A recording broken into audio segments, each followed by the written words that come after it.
and welcome to Kokua Council's meeting with Honolulu Prosecuting Attorney Steve Alm.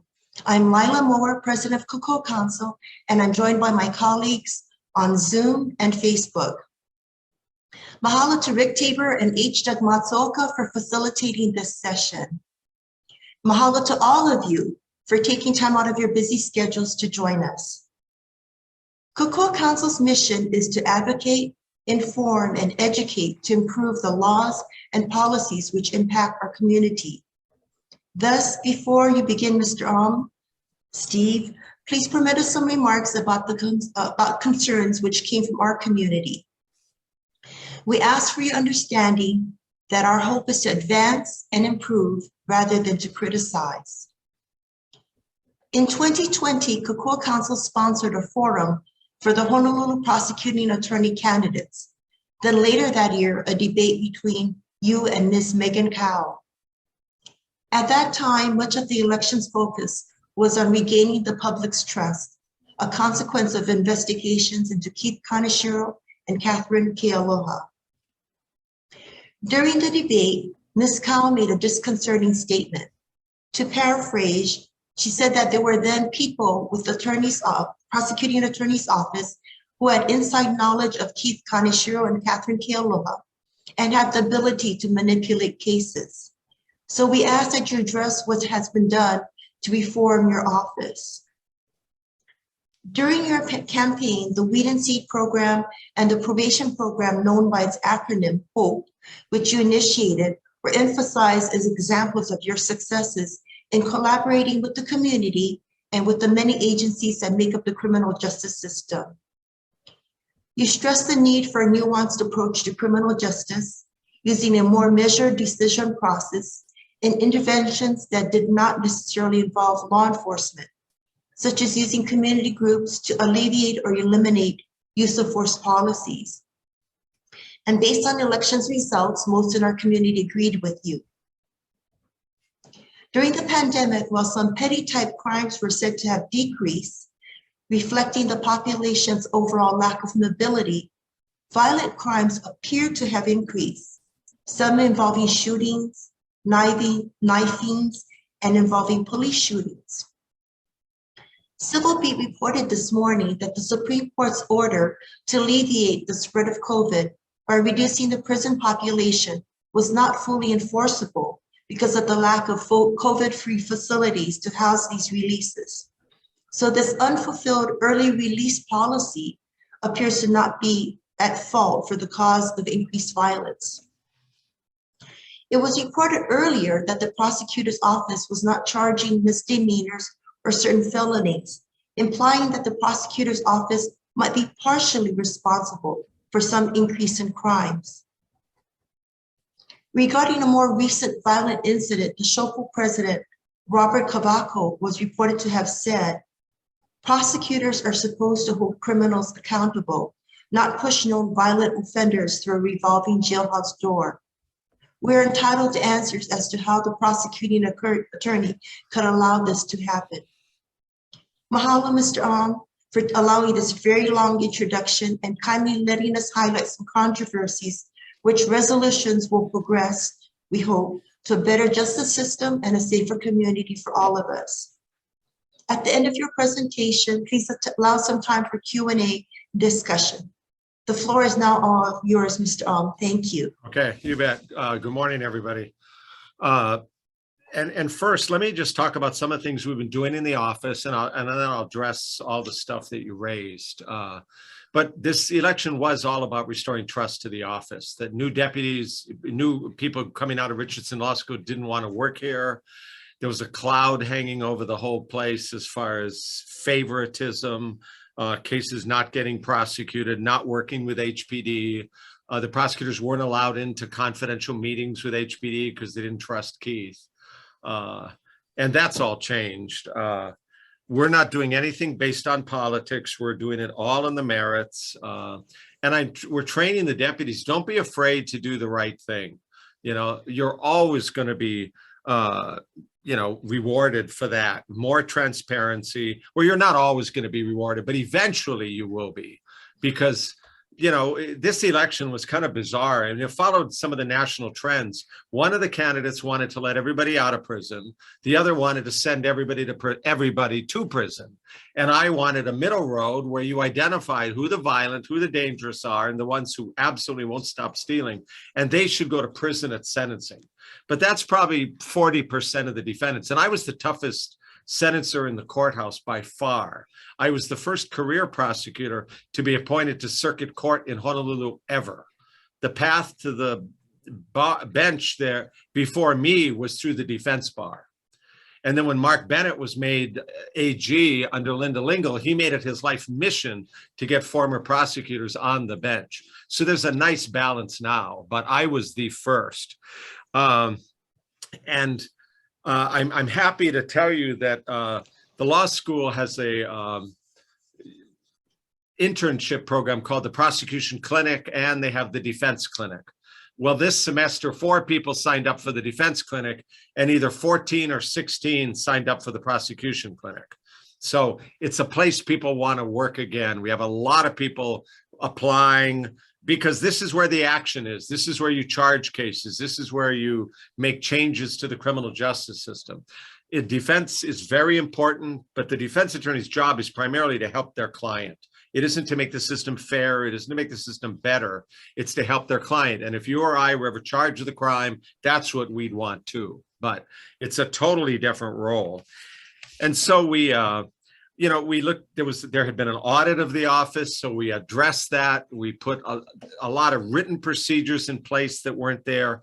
They used to have a system where like 3 or 4 deputy prosecutors would be assigned to each of the courtrooms, which on paper made it easy, but then that means that deputy prosecutor only worked with one judge.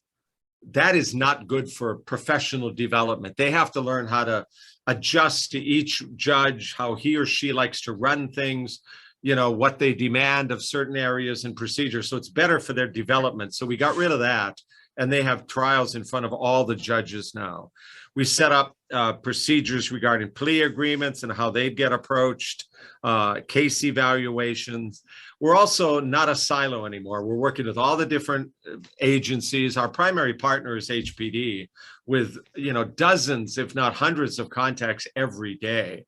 And we didn't see it as an example, but it's every other case that we charge virtually comes from there. We may get some from the feds as well, because my background there, my first deputy, Tom Brady, was that I hired him at the U.S. Attorney's Office, along with Loretta Sheehan and Ron Johnson, now Judge Johnson, and some other folks. But he was there for 26 years. So the whole federal law enforcement agency now has a new relationship with the Honolulu Prosecutor's Office because they know us and trust us. And Flo Nakakuni was the U.S. Attorney too after me. She's now head of our misdemeanor section because she wanted to come work for me here because of all the stuff we were going to do. But it's working with HPD, it's working with the judiciary, working, with the defense bar. We disagree with the public defenders often at sentencing. Some guy we think more should go to prison than they do. But apart from that, we should be trying to cooperate on other kinds of things if we can. We're working with public safety very closely. I hired Shirley Noy as my senior advisor. It's great to have a smart person who's not a lawyer. No offense. She was in probation all those years, and then the last couple of years she was on the Hawaii Paroling Authority with Max Otani, who's now head of public safety. But she is very smart. She has a different take on some things, which is really helpful. But we're trying to work with the other agencies on COVID challenges. The Supreme Court, at the height of COVID, when there were 300 positive COVID tests at OCCC, instituted all these, new emergency rules. Like, for instance, even for misdemeanors, judges could not set bail on a misdemeanor case, which meant defendants got released as soon as they got arrested. That was very frustrating to the police.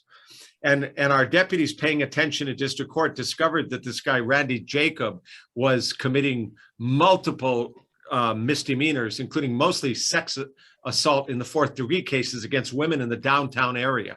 So we issued a public warning to people, and at the same time filed a motion with the Supreme Court to lift those restrictions on misdemeanor cases. So Rodney Jacob was arrested. We got him held. He was sent to the Department of Health and Hawaii State Hospital, where I believe he remains to this day. So, but at the same time, the Supreme Court granted our motion. So on cases we chose to protect public safety, we could ask for bail and keep even misdemeanors in, because assaults, terroristic threatening, many cases are misdemeanors. And some people can be out in the community, some should be in jail pending their trial.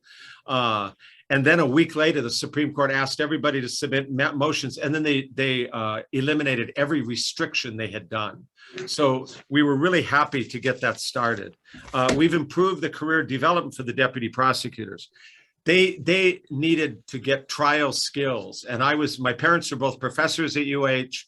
I taught for a year, coached basketball, was on the negotiations team before law school. So part of being a judge, part of being a prosecutor is being a teacher. So for the first time since 1987, we had office-wide training in this office. We were down at the Alm Hotel for the whole week, trial skills training. We're going to do it for a week from now on at the end of May. Cheryl Inoue, you know, what you folks may not realize is this office for the last 40 years has had no salary structure at all. The prosecutor can pay the deputy prosecutors between $59,000 and $164,000. However, he so far wants to do it. You know, what a terrible system, right? And so when I worked here the first time, I was hired by Chuck Marsland, and then was here when Kaneshiro came in the first time. We didn't know what anybody else made in the office. We had suspicions, but we didn't know.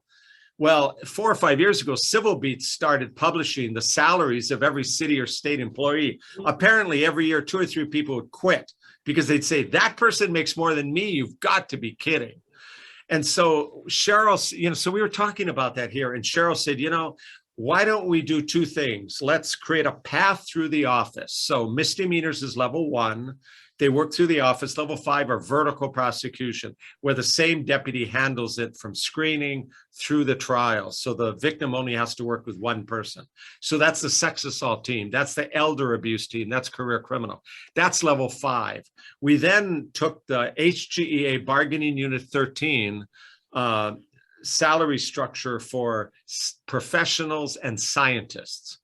And we put all the deputies based on their position, you know, the path in the office and that salary structure. Now all the deputies are on that salary structure. And they love this because they know where they are now. And if they've had about the same number of years as somebody else, they should be getting, you know, about the same pay. We're going to try to work out some merit pay too, which in a public office is not the easiest thing to do. But we put all the deputies on this, and because of savings, I let a bunch of people go when I came in, people that were really in the leadership of the prior administration, but the ones I let go tended to be higher salaries. And so I have a real preference for hiring people at the front end, mostly because when positions open up in the office further on, I want the people in the office to be able to get that chance at those jobs. I'm not hiring my friends or other people to come in laterally to get paid more to fill those other higher jobs. I want people in the office to get a chance to raise up. The other thing is both Peter and Keith, they'd hire all the deputy prosecutors themselves, people they knew or who they met or whoever. I've set up teams to do the initial interviews. So I pushed myself, you know, back a little bit, because there's too much power in one person. My brother always told me once somebody has a job for more than 10 years, they start thinking it's their job, especially in government. And I think there's a real problem with that.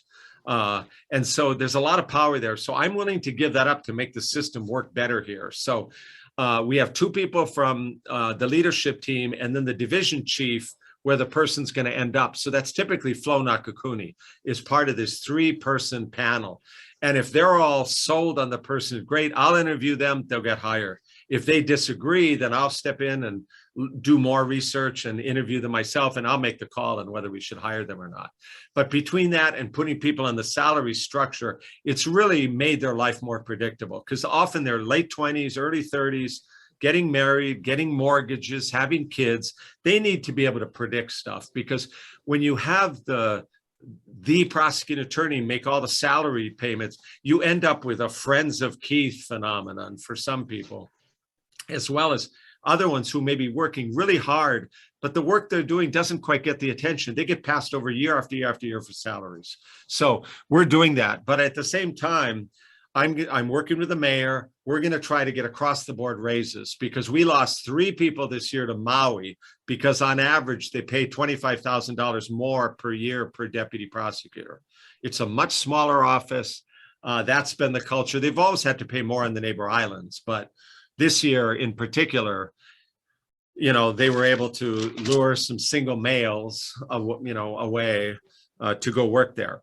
We're also strategizing with the deputy prosecutors so they can understand this philosophy of not asking for prison. And jail is OCCC, prison is Halava or Women's or Saguaro in Arizona. Don't ask for prison in every case, because it's not appropriate and you sound like a broken record and the judges tune you out. I remember being on the bench and the attorneys would come see me and the prosecutor would say, Judge, this guy should be on probation, but my office, I have to ask for prison. So they'd go out there and they'd argue for prison, even though they didn't believe in it. I told them, I met with all of them when I started. I said, those days are over, but you're going to be responsible then for evaluating each case and deciding, should this person go to prison or should they, be on probation? Talk to your team captains, talk to your supervisors if you have any question. And again, if they're violent or dangerous or they won't stop stealing, ask for prison. But if not, ask for a probation. And don't worry about CYA. If somebody doesn't have a violent history and you're asking for probation and they get put on probation, they go on and kill somebody, I will take the hit on that, because you're doing exactly the right thing. We don't have crystal balls. The best predictor of future behavior is past and current behavior. And yet I really want those 40% of violent and dangerous to go to prison. So if the judges see that we're individualizing it more, maybe they'll grant it more often. We have a pretty lenient judiciary as it is, but we'd like them to focus on the ones that really need it to get sent to prison. And then if they're on, if they're on probation, we want to use things like drug court, like mental health court, like Hope probation, which I'll talk about some more later, to help them succeed on probation, because we all are better off if people succeed on probation when appropriate. We're working with all the law enforcement agencies. We're now not a silo any longer. We've doubled the size of the white collar team so we can do more of those cases. HPD put some more deputies on a cyber crimes unit. We revamped our entire approach to domestic violence cases. We had what was called a mandatory rigid no drop policy, which means HPD makes an arrest. It's usually of a male. The victim is usually the girlfriend or wife. If she says down the road, I don't want to testify, I absolutely don't want to testify. In the past, this office would force her to testify or try to force her to testify. And I discovered shortly after getting here that there had been a city audit of our domestic violence unit. And they recommended getting rid of the no drop policy just briefly because it's more labor intensive. Well, I talked to the National District Attorneys Association, the working group, and the American Prosecuting Attorneys, and I discovered it was us and maybe 2 counties in Georgia, honestly, that still had this rigid no drop policy. Every other place in the country had stopped doing that. So we met with our victim counselors. We then met with the advocates like Nancy Creedman and with Angie Mercado and with Loretta Sheehan and Lynn McGivern and stuff. And we told them, we're looking at changing this. They were all totally supportive. So it's much more victim-centered. If the victim absolutely doesn't want to testify, she knows how dangerous her situation is. Is she going to get beat up or killed if she testifies? Now we'll listen to her. So we may not go forward with the case and dismiss it, But if it happens again and she wants to prosecute this time, we can bring both the new one and the old one back, as long as it's within the statute of limitations. So I'm really happy with that.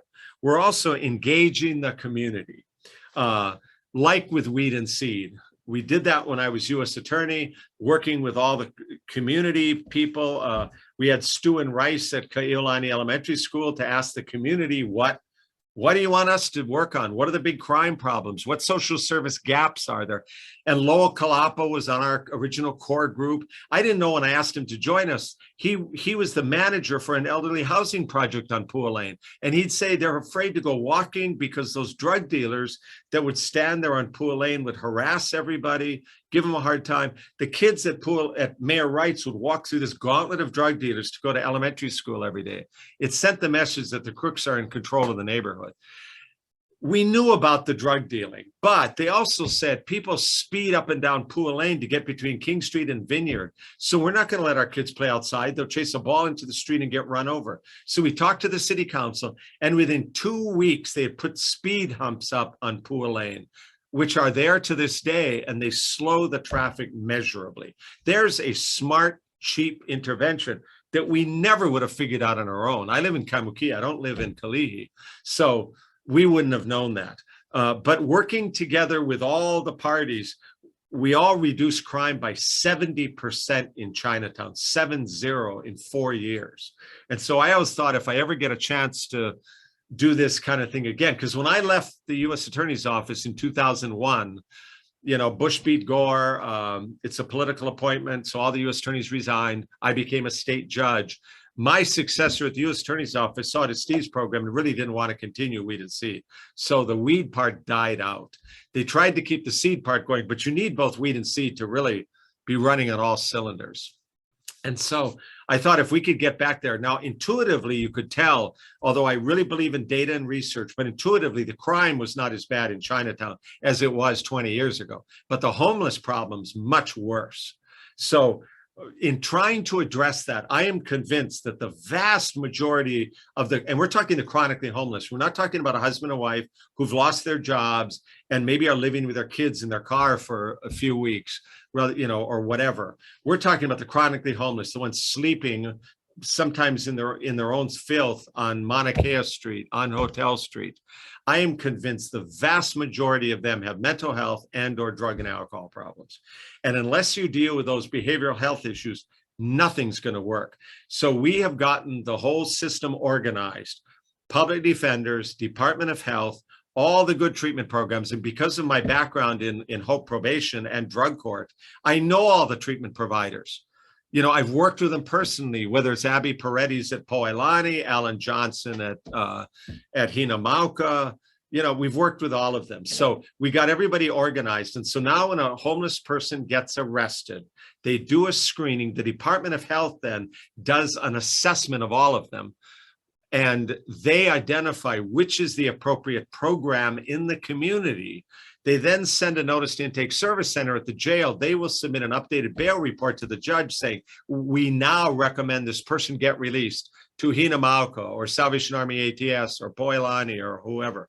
And then both the public defenders and the prosecutors sign a stipulated order, and then the person can get picked up by Department of Health at the jail at OCCC and taken to the program. So this has just gotten off the ground. I think it has tremendous potential because you could do all the housing you wanted, which is great. But if you put a person who's got an ice problem in an apartment, he or she is going to smoke ice in there. They're going to get kicked out. They bring their friends there. It's not going to solve the problem. You've got to deal with the behavioral health issues. So this effort is called SUDA-FAST, for Substance Use Disorder Assessment -FAST, F-A-S-T. In the past, you'd have to wait until the person pled guilty and got put on probation, and then they'd start the cumbersome process of paperwork coming from Hinamauka or ATS down to the jail. It took months to get people in treatment. Now we're getting them into treatment pre-trial, even before they've pled guilty. And so by the time sentencing rolls around, they have something to show the judge, good or bad. I mean, if they don't behave and they pick up a new crime, maybe the judge will send them to prison. And finally, we're trying to really base decisions on data and research. not on gut feeling, not on anecdote, not on we've always done it this way. So if people, have an idea, let's try this. It's like, well, do you have any research showing something like that works? Or do you have a good idea? Maybe we'll do a pilot. And if it works, we'll keep on doing it. If you criticize it, do you have the data to back up what the criticism is? Because often they don't. It's like, oh, I heard something, or I saw something online, or whatever it is. But we try to keep it that way. And that's true with virtually everything we're trying to do, because, like we're following the data and research now in our domestic violence cases. And we're going to be more successful in doing cases at court because we're not only going to go to trial on the very worst cases of all, where the victim absolutely doesn't want to be there.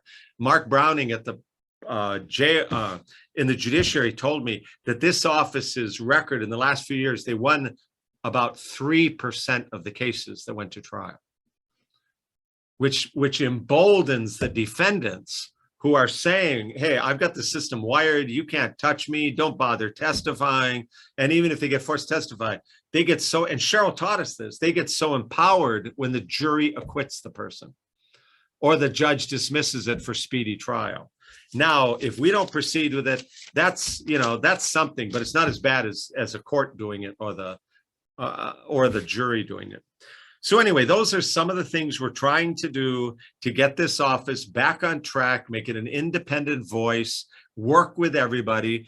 As a prosecutor, you're not going to make everybody happy. That's not the job. I'm not here to make friends. I'm here to get the office back in shape, make it a place people want to work at, and make it a place that's seen as independent and not subject to, politics of any sort. But you raised a few questions at the beginning and about people in the prosecutor's office that may have known something. Clearly, Kathy Kealoha was the source of a lot of the problems. So I've assigned Tom Brady. He's been doing a management audit, looking at every case she touched. We found files stuck in with other files in bench warrant places. There are still a couple of cases we're investigating, but we're convinced that whatever she touched has now been cleaned up and there's nothing further to go with it. You talk about the data. The data from HPD is that crime went down in the pandemic across the board. And part of that makes sense because people just weren't out very much. And if stores are closed, you're not going to get as much shoplifting, no question. But when the stores open up again, you are going to see more of those cases. But one of the things we're trying to do is there's something called a habitual property offender law, which is very broad. And in a sense, it's so broad that I think it can be misused. But what we're trying to do is work with the police, work with residents, and try to identify who are the people that just don't stop stealing, like misdemeanors or most likely petty misdemeanors, right? And there was this guy in Waikiki who we ended up prosecuting for this offense. He had 161 convictions, almost all petty misdemeanors, mostly theft of alcohol. And ABC stores got hit all the time. And I was talking to Paul Kosasa about this. I think the last couple, he went in after closing hours at a store in Waikiki, maybe so he could give himself an argument, Cheesecake Factory, oh, I thought it was still open, but it's to steal alcohol. So anyway, we've charged him with a Class C felony. Because of his multiple cases now, we're charging him with a felony. So he's at OCCC on $20,000 bail. We'll have to look at, if he doesn't have violence in his history, we will probably try to send him to a good treatment program for alcoholism. Because unless that changes, he's never going to stop. And then if he doesn't want to do that, then we'll ask for the prison term at Halava. But I think we'd all be better off if a guy like that would go to one of these good drug treatment programs, good alcohol treatment, maybe even Sand Island or Habilitat, 2 years each. That's why I wish I was a judge half the time, because I would hold these guys accountable. I did that for all those years. And that's why we had so much success with drug court and with HOPE. But in any event, so we're working with the police to get what they call frequent flyers, the ones all the time. Because what typically happens is they're not arrested at the time. Because most of these small stores, like in Waikiki, they don't have security guards. It's too expensive. So they have clerks. The clerks are not expected to physically stop some of these guys. They don't want to fight. They don't want to get, liability. They don't want to get there in place to get hurt. So what they'll do is they'll call the police. The police will come take their statements, then send all the paperwork to the prosecutor's office, and then we'll file the penal summons complaint. But in cases like that guy, we told HPD, they went and arrested him, and now he's sitting at OCCC. So we're looking at other cases like that. If they've got a bunch of violence in their history, we'll just ask for the prison term, and he'll probably do 2 or 3 years at Halava and then get out. Some people need to go to prison at sentencing. There's no question about it. And I don't mean jail at OCCC. I mean prison at Halava or on the mainland. But again, that's some people, others, not so much. I think you had mentioned HOPE probation. Was there specific questions about it, or why doesn't somebody ask me what their questions are about it? Regarding HOPE, it seems like a very compassionate program. At the same time, having been a victim one time, in my past, sometimes when defendants are released for more compassionate programs, the victims feel victimized again, that there's no security. Okay, well, first, what people don't understand is on regular probation, there are no consequences for bad behavior. So if you show up to see the probation officer on regular probation and you test positive for drugs, the PO would say, Steve, use meth again. What's going on? Oh, I had a fight with my wife. I'm stressed out from work. And then I walk out of the office. No consequences at all. Next time I don't show up for my appointment, the PO's chasing me down, sends me text, calls me. The person shows up later. Where were you? Oh, I lost my phone. I didn't have my thing. I mean, it's a game. They're gaming the system. And so on regular probation, it is totally up to the probation officer to decide when to bring it to court. And so that is not, 20, 30 violations. So I took Marie Milk's position when she retired, when I got assigned to a felony trial calendar. And the very first week in her courtroom, I'd see motions to revoke probation, 20 violations or more, missed appointments, dirty UAs, not going to treatment, that kind of stuff. And the probation officer had essentially given up and said, this person's not amenable to probation. But I looked at that and I thought, wait a minute, here you have sentencing, it's all formal. I'm sure Judge Milks, told him you better behave. Well, they violated and there was no consequence. 20 times. Can you imagine how the defendants thought this system is a joke? I can game this. Every once in a while, I'll emote, maybe cry a little bit. Hey, I really want to. I mean, if you or I were on probation, we would play this to the hilt. And the PO would think, because our POs are in a social work series. I've discovered maybe 30% of the probation officers around the country have social work backgrounds. 70% are law enforcement. And with law enforcement, no offense, you can often get a tail them, nail them, jail them kind of a mentality to try to catch them doing things wrong and sending them to prison. So our POs are trying to help them. But in the regular probation system, they have total discretion over how to handle it.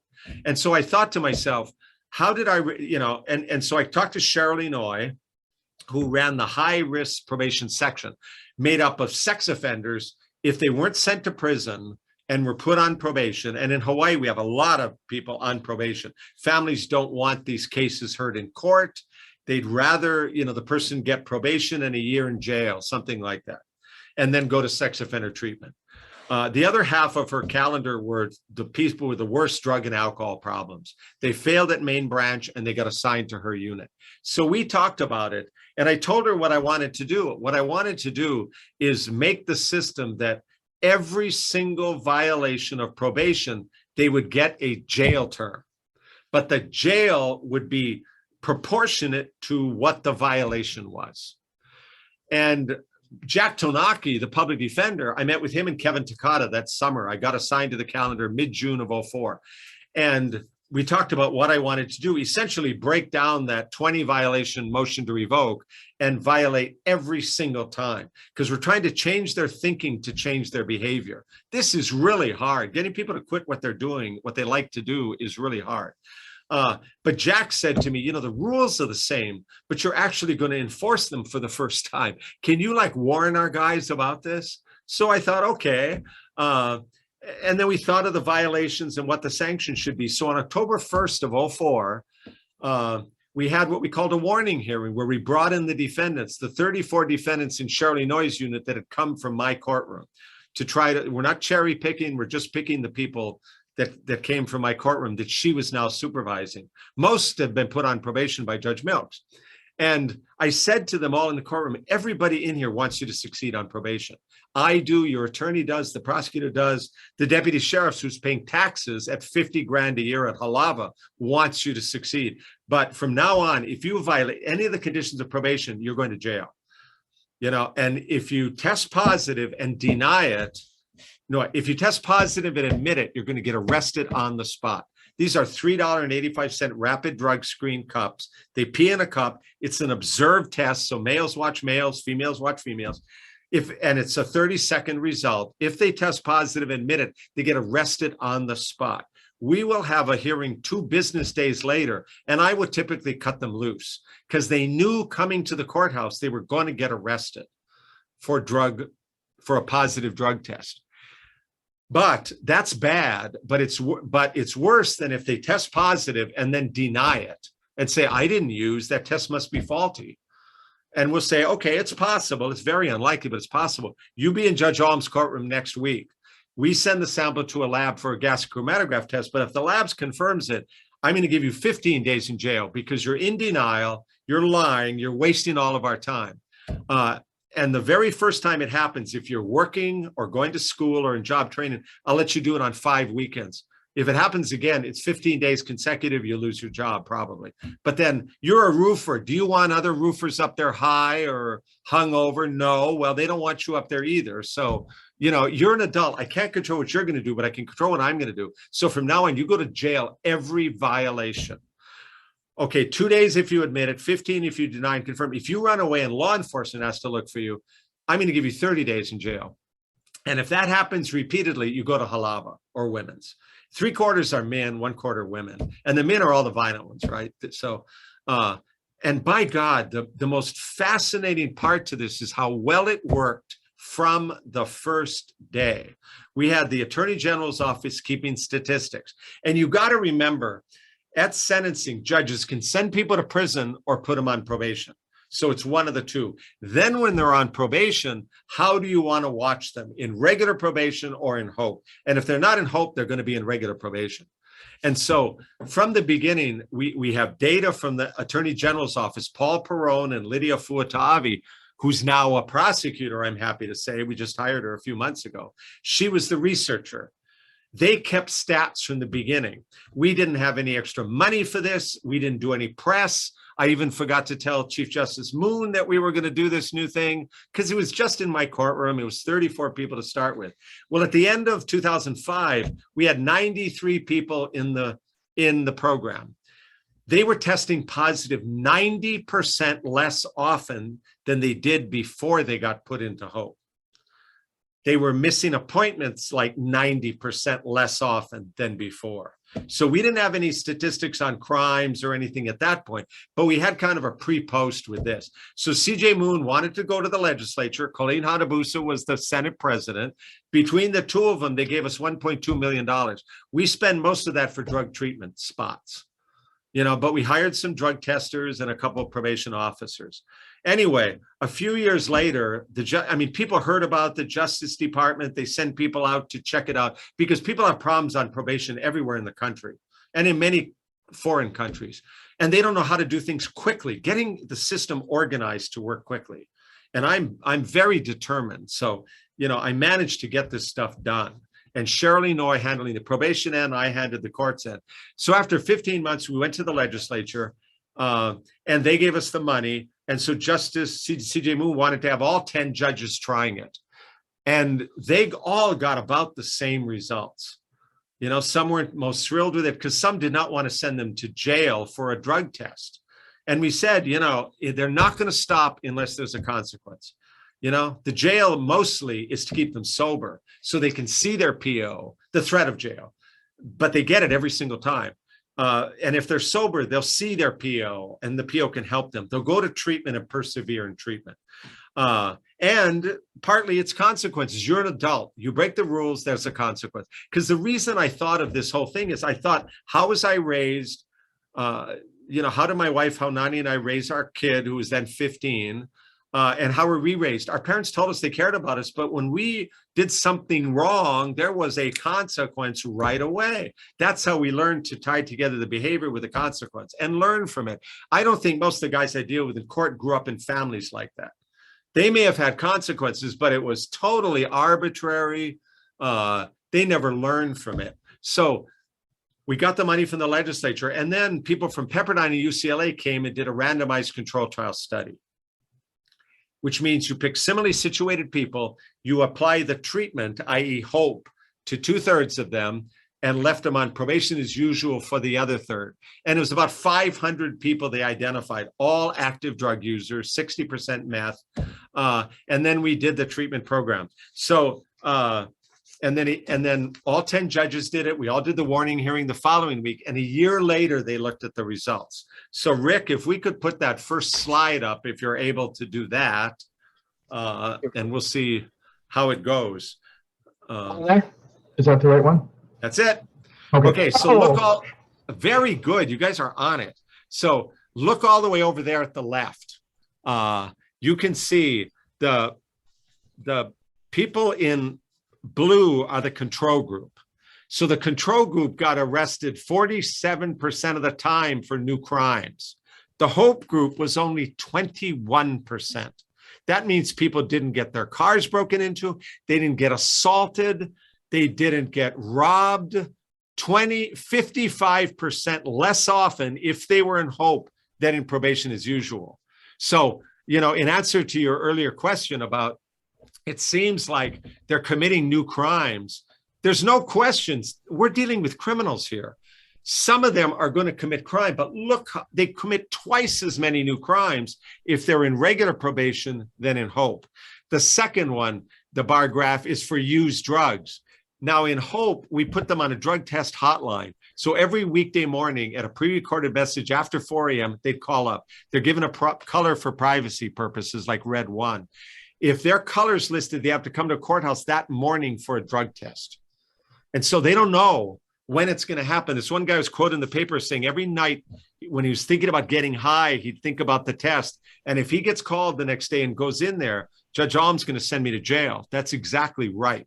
And so you can see with that on regular probation, believe it or not, they're only getting drug tested when they see their probation officer once a month or once every 2 weeks.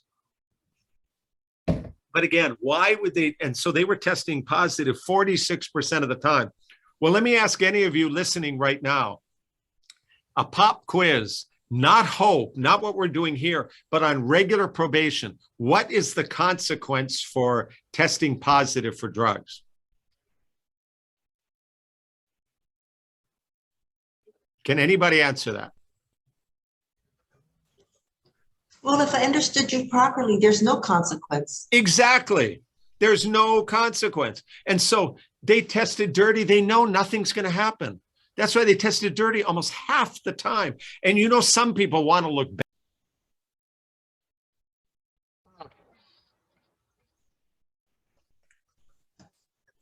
Steve, it looks like you're muted. You might have. Oh, sorry. There you go. There you're back. Yeah, thank you.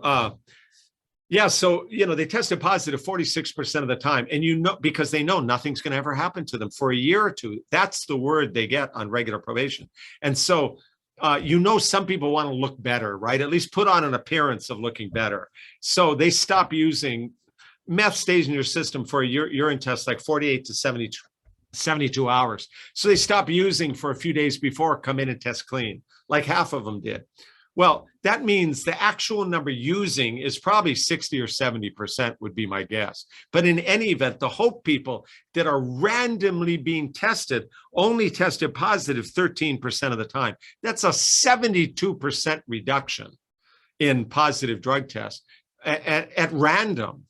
And so at the warning hearing, I asked them, okay, you're all going to get drug tested as soon as we're done here in court. We did 18 sex offenders at 8:30 the first day, and then 16 drug offenders. And then we added people throughout the year to get up to 93. But I'd ask them, you're going to get drug tests after year. So today and today only, if you're honest with me, you're not going to get arrested, but you will in the future. So Mr. X, when's the last time you used drugs? Oh, Judge, it was 3 months ago.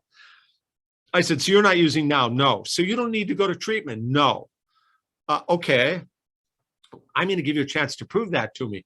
We're not going to have you go even get a drug assessment. We're not going to have you go to treatment, because if you're honest with me, you don't need that. We're going to trust but verify. And I'm the only person in court old enough to remember Ronald Reagan saying that, right? Trust but verify.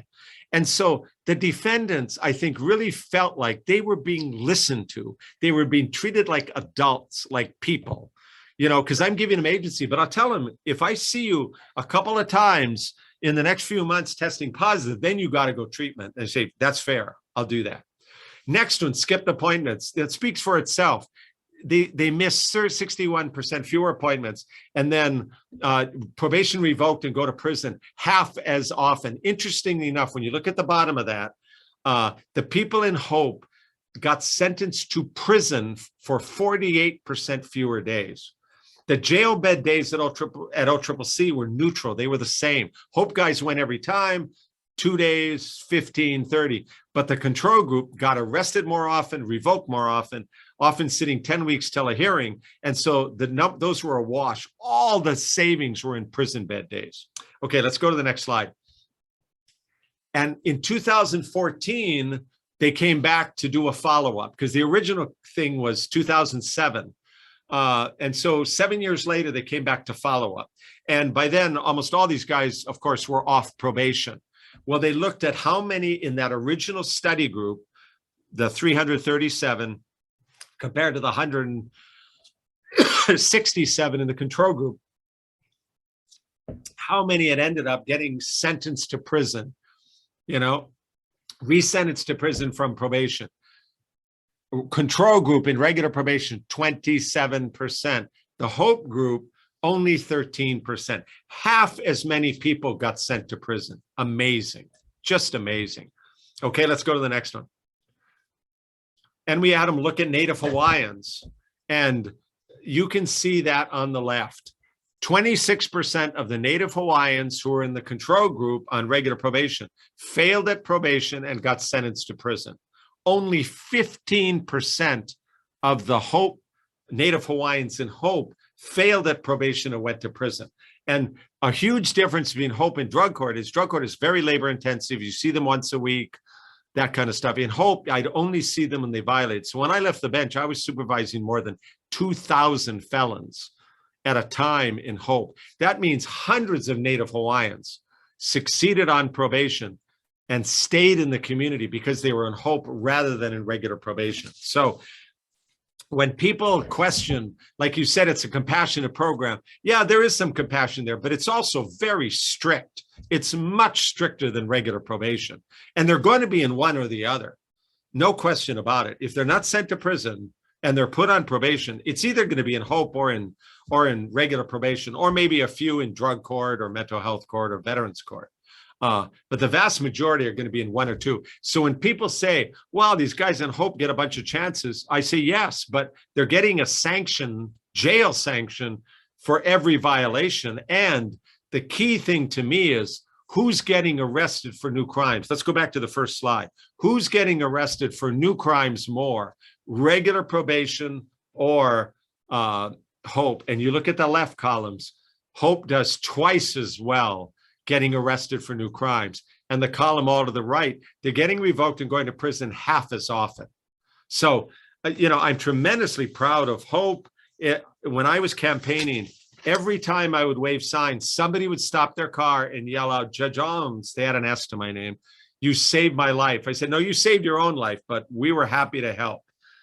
Because, with 2,000 people in the program at once, you see them regularly. So that's fine for these slides. Thanks, Rick. But that's, are there other questions about HOPE that people would have? Because, usually a 10% reduction in recidivism is cause for celebration. That almost never happens. And there's almost no good research. But in HOPE, it's 50%, which is just, it's wonderful. It really saves taxpayers money, and it helps people, keep their lives on track.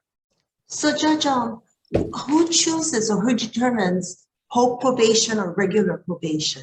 Well, when we first started, the judges would choose, or often they'd start on regular probation, start having problems, and then the PO would put them in HOPE.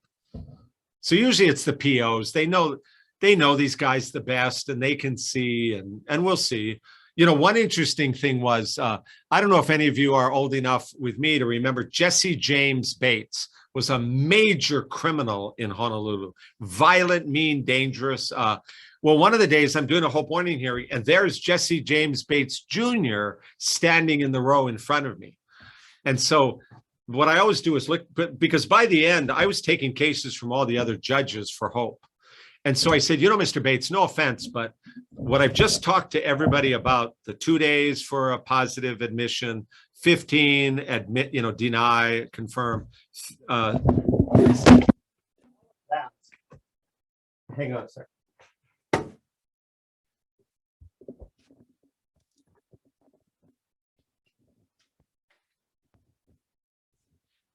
I said, all of that will apply. Sorry, all of that would apply to you, except if I had been your judge, Mr. Bates, I would have sent you to prison at sentencing. I don't see violence here, but there's a lot of property crime, felonies, and drugs. So I would have sent you to prison. But the other judge chose to give you on probation, so we're going to give you a start. With one difference, if you run away even once and abscond, and I have to issue a bench warrant, you're going to Halava when you get picked up. So then he says, okay, Judge Alm, he calls me Judge Alm. He's a really smart, guy. He said, what if somebody does perfectly on HOPE, not a single violation?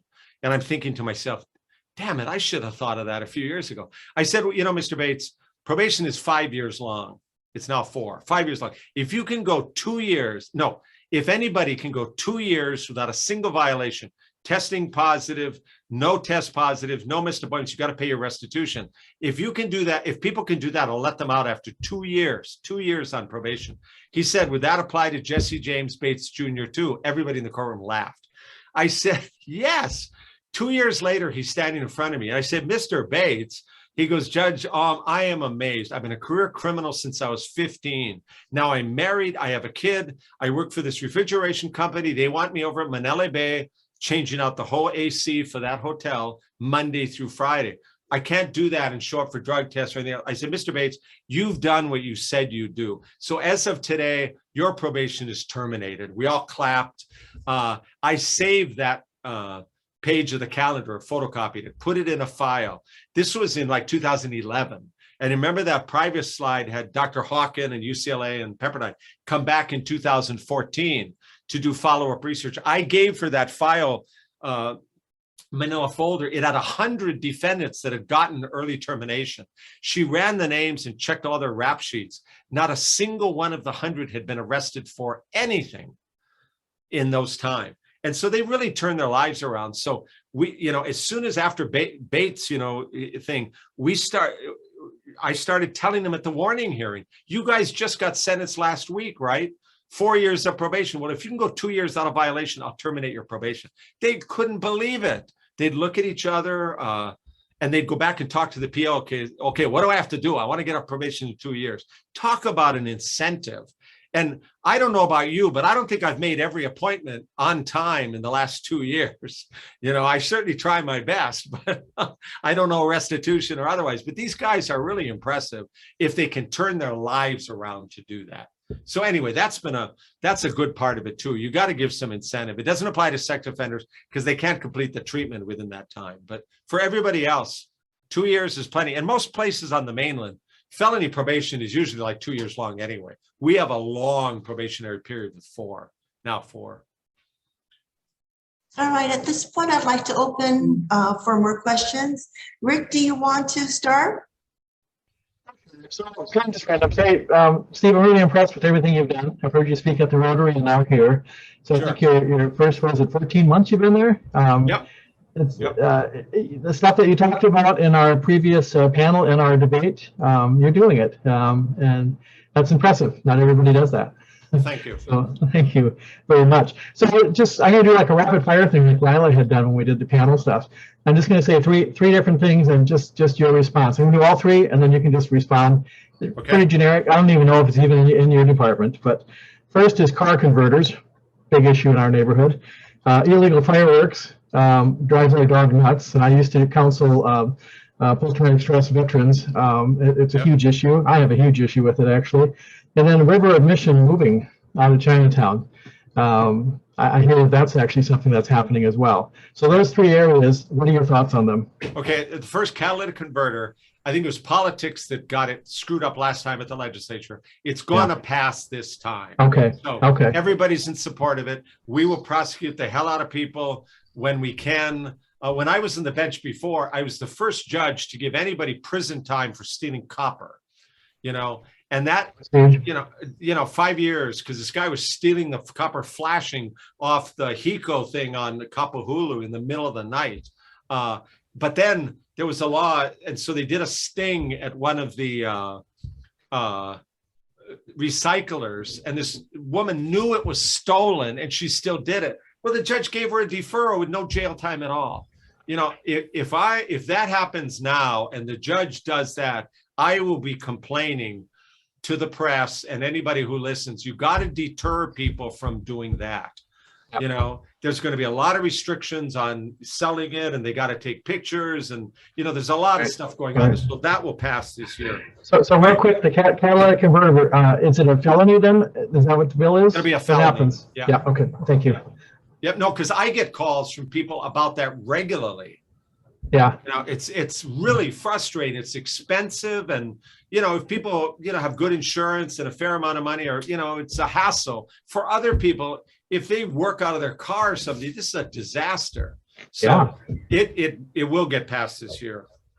Fireworks, I share your frustration. I really think we got to get some leadership. We got to ban it statewide, the aerials and everything else, because when it's illegal in some counties, then it's impossible to control it coming over here. And Absolutely. We will work with HPD. Getting people to testify against each other is really hard. Neighbors are not going to want to testify against each other. And so I share your frustration. It's a real tough thing. We will try to look at seeing about stuff getting shipped over here, how that's done. You know how it is. So many containers come in here every day that you can't, search them all, or even a fair number of them, or grind commerce to a halt. So, it's frustrating. We're always open to new ideas. I think, the legislature and whoever the new governor is, bite the bullet and ban this statewide. I think that's the only hope for something like that. Well, I often wonder too, should we not be going after the person that's selling it rather than the person that's actually using it? Yeah, if we can, but if it's an illegal aerial, right, you got to have leverage on one person to give you the other person's name. Exactly. Like when I was U.S. attorney, all the meth comes in from the West Coast now, or Mexico. And the average case at the airport is a pound of ice or a kilo of cocaine, right? 2.2 pounds. It's hidden in the backpack. It's in the, the woman's purse. It's in a, Pampers box. But if they get caught, they're looking at 15 to 20 years in prison federally.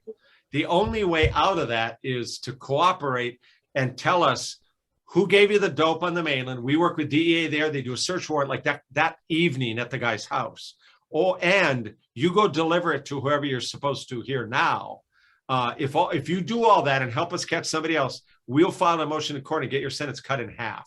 Everybody cooperated except the Mexican nationals whose families would get, maque if they did that. Everybody else cooperated because 15 years, if you cooperate, becomes 7.5. But you need leverage or people aren't going to do it. So, just like our Mr. Choi, I don't know anything about it. I'm just watching the paper. My guess is he got caught doing something wrong. So he's trying to help himself by working against English and Cullen. Right. But that's how it works. You get leverage on one person. So however that can be done, we're happy to do it. But I can tell you, there's a feeling among the crooks and stuff, which is not misplaced, that if you get sentenced in federal court because of the guidelines, you're more likely to go to prison. So you're more likely to get cooperation there. Here, they're more likely to get probation. So it's hard to get people to want to cooperate. And the last thing is the River of Life. The mayor has made this his #1 job down there, and Anton Kraki has been working with them. I am nervous about it now because they had agreed to go to one place in Ivalai. And then I think questions came up about the fact that it is a religious effort. They're going to be proselytizing, handing out Bibles. Having that on city-owned property might be a problem of, separation of church and state. So they're looking for other locations, but nobody wants them. So, I hope it's going to happen. And I don't think the mayor's going to rest until it happens. And Mayor Blangiardi and I get along really well. We see things, but the feeding operation brings people there. They throw away their rubbish and they hang out there afterwards. So if the feeding is out of Chinatown, it's going to help Chinatown. And on the subject of Chinatown, there are still a few blocks that are problematic. Mauna Kea between Hotel and Beretania, Pauahi between River Street and the park at Smith Street and Pauahi. Those streets are a problem. Most other places in Chinatown are looking a lot better. I got a great letter from Bishop Silva talking about how Fort Street Mall has been cleaned up and their parishioners can go to Our Lady of Peace Cathedral and not get harassed now. And he was really grateful because, it was like The Walking Dead out there on Fort Street Mall for a while. And so the last time we did Weed and Seed, the Cocoa Head boundary, because you do have boundaries, right? Kokea Canal next to HCC is the Eva boundary. H1 is the Mauka boundary. Nimitz Highway is the Mackay boundary. But it was Nu'uanu. But because of Fort Street Mall being so bad, partly because HPU moved a bunch of operations out of there, we moved the boundary to Bishop Street to include Fort Street Mall and Union Street Mall. But getting River of Life out of there will be huge. Okay, there's a question from Carl Ackerman. Carl, do you want to ask your question yourself? I would. Hey, Carl. How are you? I'm good. Nice to see you. Not a KPT for a change. Yeah, nice to see you also. And I think, years ago, I think I may have taught your daughter, but I'm not sure about that. It could be the synapses. You never know. But I did teach Woody Milks, and I know he's doing wonderful work now at Iolani.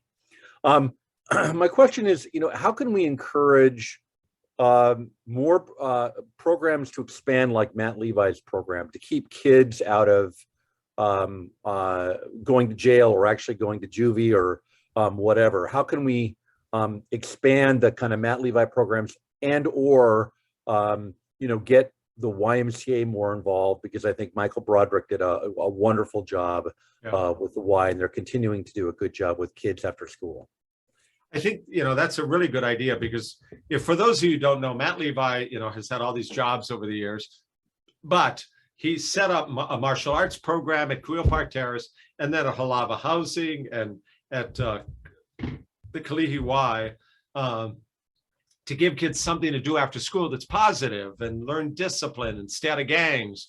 And then they started after school tutoring and that kind of stuff. And so we know unless kids are given something to do after school, they're going to get in trouble. Some will get in trouble.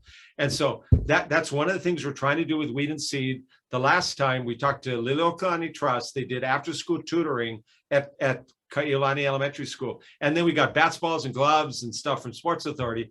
And then the custodian there ran an after school sports program for 125 kids from 3:30 to 5:30 every day, 5 days a week, year round. It's things like that that are hugely helpful. And so we'll work with the Palama settlement, and we'll be trying to talk to the Y. I think, talking to family court, because that's where they're going to see a bunch of the kids that get in. And partly it's just getting the word out there with different community groups and maybe some seed money. I don't think Matt gets a whole lot of money. He gets some money from Parents and Children Together. But it's mostly just hard work. It's sweat equity. It's Matt giving up his time.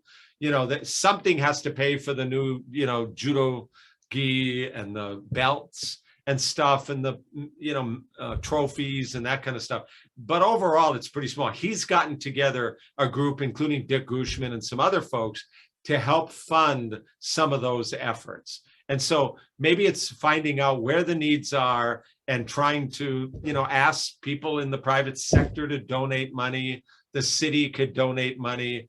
And I think you're absolutely right. The more we can do of that, the safer the community is going to be. We've got to find something for the kids in our Weed and Seed site in Chinatown and Palama, because the businesses are very concerned that they've got groups of kids on bikes that roll through, break car windows, commit crimes. We got to give them something to do after school, or they're going to end up in trouble. So, I'm open to all sorts of suggestions. We want to try to make that happen, get fewer cases in family court, because we're all better off if they, stay on the straight and narrow as teenagers and not do it as adults. Well, thank you very much. And as I put in the chat, but I'm just going to say it to you directly, I'm a great admirer of Prosecutor Alm and formerly Judge Alm. And that comment you made about consequences for kids and for adults is just so wonderful. And being a baby boomer and having a father who was in the Army, I was brought up the way you were brought up. I bet. But I think if we return to that, it might help things in general. Anyway, thank you for I speaking. think so. Well, thank you very much. Thank you very much. I'd like to recognize my associate, H. Doug Matsuoka. But before we do, just one moment, Doug. If anyone else has any questions, please indicate using the raised hand icon or put it into the chat. Thank you. Okay, Doug, it's all yours. Hi, Steve. Thanks much for doing this, for being here and explaining things. Thanks also for running a city department in a very not local way. And that's how all the other, I shouldn't say all, but many other departments are run the way you described the prosecutor's office before in the old days. Yeah. So that takes a certain amount of doing to actually do it, and it's appreciated because it makes things much more efficient. I have an easy question, but I'm going to try and make it less easy by maybe inserting some hypotheticals. And that is, the prosecutor's office, there's a staff, there's a finite staff, there's a finite budget, and you have to allocate these resources. Yeah. Now, all men are created equal, at least under the law, but some are more equal than others. And I know that it's not the prosecutor's office that makes different races different in terms of financial resources available, but it certainly is true in Honolulu. So let's say there are two cases, same crime, maybe a robbery of a liquor store, maybe some, violence involved in it. One defendant, 18-year-old Micronesian guy. The other defendant, older Asian male. One's, is going to take a lot more resources because they're going to hire a hotshot attorney. They're going to mortgage property they have. They're going to call the political friends that they may have. How do you do this? What's your attitude when you get confronted by something? Oh, that's an easy question. You treat them exactly the same. You know, they both are going to get charged. They're both going to get prosecuted. You know, we have a lot of good prosecutors in here. We expect good things. As long as you're prepared and you work hard, it doesn't matter who's on the other side. You know, it doesn't matter how good the defense attorney, because they cannot control your case. You've got witnesses, you've got other stuff. Now, depending on, you know, where they are in the world and stuff and what their record is, that may make a difference for sentencing, you know, or what kind of plea agreement it is. But they should be held accountable. And, you know, if it's violent, it's going to get treated one way. If it's non-violent, you know, for sentencing, but we want to convict them first. So it's Mark Ewan does a great job running our screening division. I have told him that for whatever reason, not all the deputy positions were filled in the past. So we're going to try to fill all of them. That will mean more people in the felony trial teams, so each person doesn't have as many cases. But I also want to put several more in our screening section so we can screen more cases quickly. Because what we do is there's so many cases out there that we have a category of cases like certain criteria like armed robbery, forcible rape, murder, stuff like that, that if somebody gets arrested for that, we will try to have all hands on deck, hold the person in custody, investigate the whole thing, and charge them within 48 hours. That applies to some cases. The other cases, the detective's going to work on it. You know, the person is going to be released pending investigation. The detective's going to come in, meet with us. We'll tell him if he's got enough stuff or he has to do more investigation. And then the person will go to grand jury and get charged. But the more people we have in that division, we're going to be able to do more of those cases on an immediate charging basis. Because I'd love to catch the kid, the 19-year-old who's got driving a stolen car. Let's get him charged the first time, not let him go and he picks up two more before he gets taken to court on the first one, you know, and maybe we can interrupt this cycle. But it really, honestly, as far as charging cases and investigating, it really doesn't make any difference whether they have money or anything else. It's, you know, they're all going to get charged if we can prove it. Okay, well, I have a quick follow-up question, and thanks for answering that. Yeah. The prosecutor's office doesn't work alone. I mean, you work with partners. If you had a wish list of what to do, or what changes could be made, either legislatively or how the police department works, what would you do? And I'm kind of pointing at this case recently. I think his name was Armstrong, that seriously mentally ill guy who was released and ended up immediately beating this woman to death. Yeah. I mean, what sorts of things do you want to see if you could have anything, a wish list? Yeah, well, one thing I've already talked to Chief Vanek about that, and I think it's that situation, and I got to be careful not talking about a pending case, but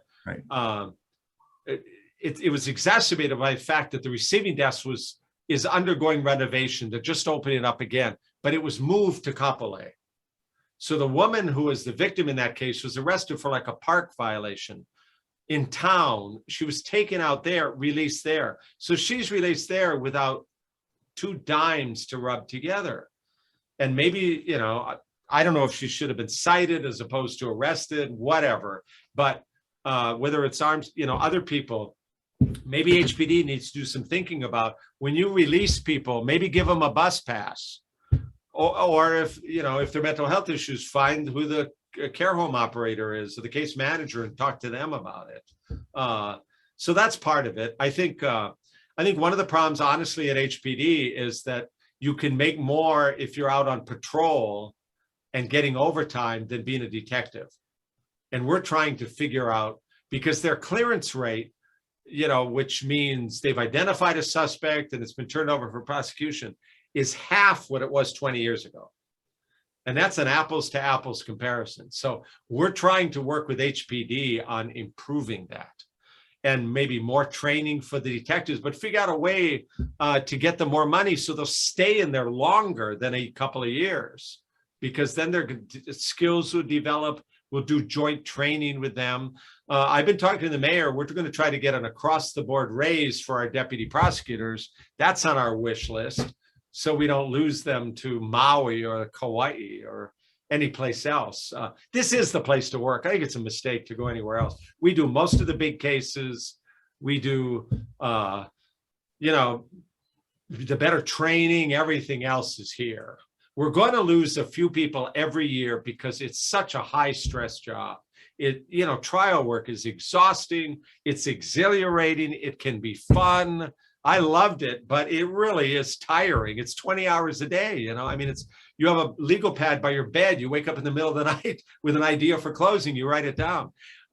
So we need to keep the good people here. So we'll keep doing that. I mean, I have a lot of wish lists. We're working closely. I'm going to have lunch with the Shopo head to try to, the new Shopo head to try to get things working more professionally in the future, shall I say. Thank you much. You bet. Thank you. Dale Head, your question, please. Oh, sure. Hi there. Wait, I got a camera going here. Wait. Oh, sorry, I can't get my camera going. Oh, the host disabled my camera. Oh, Well, you can ask yeah. the question if you can't. Okay, okay. Question, you get many, there I am. There you go. Did your office get many complaints regarding predatory business practices in the consumer realm? We really don't. And a lot of that, you know, is going to DCCA or it's handled civilly. You know, depending on the kind of case, they can call Chris Van Marder, who's head of our white collar division. And if there's a criminal case that we can bring, we'll certainly look at it. Okay. You know, it just depends on the case. I tried to file a police complaint on a property management company not refunding a monthly fee after I sold a condo. So they kept my money even though I sold the condo, which I consider theft. And I went to the police station, they called that a miscellaneous publication.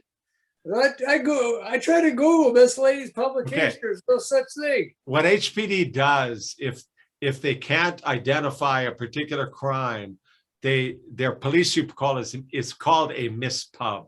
So it can be anything. It can be a fight that they can't identify who it is or whatever. It'll say mispub. But Okay. you know, anyway, I think go to DCCA, make sure you're following up with them because that's a Better Business Bureau, all that kind of stuff. And it may be small claims depending on how much the money is. Okay. Thank you. You bet. All right, any more questions? I If have a- not, I have a- go ahead, Doug. Oops, sorry. Hang on a second here. Yeah, I have a quick fun one. There is a, I mean, you're a prosecutor, you've been a judge. There is a judge who is a federal public defender as a nominee for Supreme Court. Any opinions on Ketanji Brown? Well, she sounds really smart, good background. It would, you know, if you really want to get in the nuts and bolts, being a state public defender would have been much more, you know, I think meaningful. No offense, because the federal public defenders, you know, with the guidelines, they're arguing over months. 95% of the cases plead. That the defendant actually gets a reduction in his sentence if he pleads guilty earlier. So it's built into the system. And the feds hate it when I talk about this, but you know, first 90% of the cases are in state court, and almost all the violent cases are in state court. That's the one that the judges are so scared of. You're worrying, if I put this guy in probation, is he going to hurt somebody? You know, I mean, it's a different class of criminal. They usually deal with the white collar cases or the traffickers as opposed to the users and the other folks that are in state court. But it's a totally different background that she has compared to all the other justices. So I think it's a great, it'll be really good having, she seems like commonsensical person, and being even a federal public defender is really helpful because you do deal with people a different way. Great, thanks for that. All right, Mr. Alm, would you like to summarize or make a closing statement? Sure. As a prosecutor, I really think I'm in the right place at the right time because I'm not looking for another job. I'm here as kind of a reclamation project. My wife and I both started here. If this office was being run well, I would not have run. I was retired. I was a consultant. We were actually living in Bethesda, Maryland for a couple of years because versions of HOPE are in 33 states. Some are doing it well, some are doing it permanently. Nobody can talk to a judge like another judge, like, don't do that, or you're doing that wrong. Other people just can't have that conversation. So, I was just alternating between being mad and embarrassed and just upset about what was going on here. So I want to make it a place people can come work at again, learn the trial skills, but do it fairly. So I recognize that, some people are going to like decisions, some aren't, but they should feel that we're doing a good job as far as hardworking, looking at each case. We'll make a totally independent call on it, and that people at least will know that is happening in every case. And so we're trying to make the office the best place it can be, just picking the best people. We have 6 division chiefs, 3 are males, 3 are females. There used to be 10 male team captains and 5 female. Now there's 7 male, 8 female. We're not trying to do anything different. It's just who the best person is. We're advertising for team captain jobs within the office now, so anybody can apply. And people may be interested, rather than just thinking, okay, who'd be the best and plucking them. We're asking people to apply, and then we have these interview teams interview them. So we're really trying to make the office more transparent and fair. I appreciate your positive comments about things because, we're doing our best to, make it as good an office as we can and work with everybody. And I'm enjoying it. It's just fascinating. There are 260 employees here, 94 deputies now. So anyway, it's nice to talk to you folks. I remember doing it during the campaign. Thank you. Thank you very much. It was like drinking out of a water fountain, fire hose, just all the things that you gave us to think about. I think I speak for my colleagues that we really appreciate what you're doing.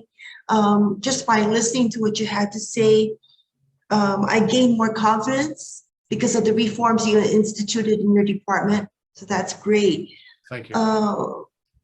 Thank you very much. Invite me back in a year and we'll update it. That'd be wonderful. I appreciate that.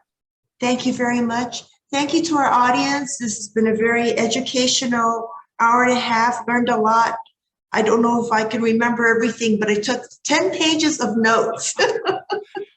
Well, again, and I even the last point, thinking of HOPE probation, when you look at midweek and they have Hawaii's Most Wanted, often they're in HOPE, but there should be thousands of people in HOPE. So the fact that one or even both, but they're getting consequences. So when Don Chapman was there, I wrote a column once that went right next to it, thanking them for publicizing it, because on regular probation, you run away, there's no consequence. In HOPE, they're going to get arrested and do 30 days. And if that happens repeatedly, they go to prison and they have no excuse for it. In 12 years of doing HOPE, I had maybe 35 contested hearings where the defendant was contesting the allegations. Every other time, even when they were going to prison, they admitted it because they had been treated fairly. When does that happen with defendants? Usually they're playing the victim card, right? Well, not anymore with that. So, so if anybody ever says something about like, HOPE is so easy, it's like, it's harder than regular probation. What most people don't realize is on regular probation, there are no consequences at all. So it is frustrating to, when people say that without realizing that actually they're getting consequences and we're trying to change their thinking to change their behavior. Very difficult stuff. So anyway, great to talk to you folks. Yeah, thank you very much for the education. It was wonderful. Thank you everyone for joining in. This was a very educational, interesting presentation. Okay. And Mr. Alm, we'll see you in a year. Absolutely. It's a date. Thank you. Thank you very much. Mahalo, everyone. Aloha. Thanks for setting it up, Rick. Thank you, Steve. Really appreciate it. You bet. You enjoying the Rotary next, right? Okay, on that note, I'll see you. Thank you. Aloha, everyone. Malama pono.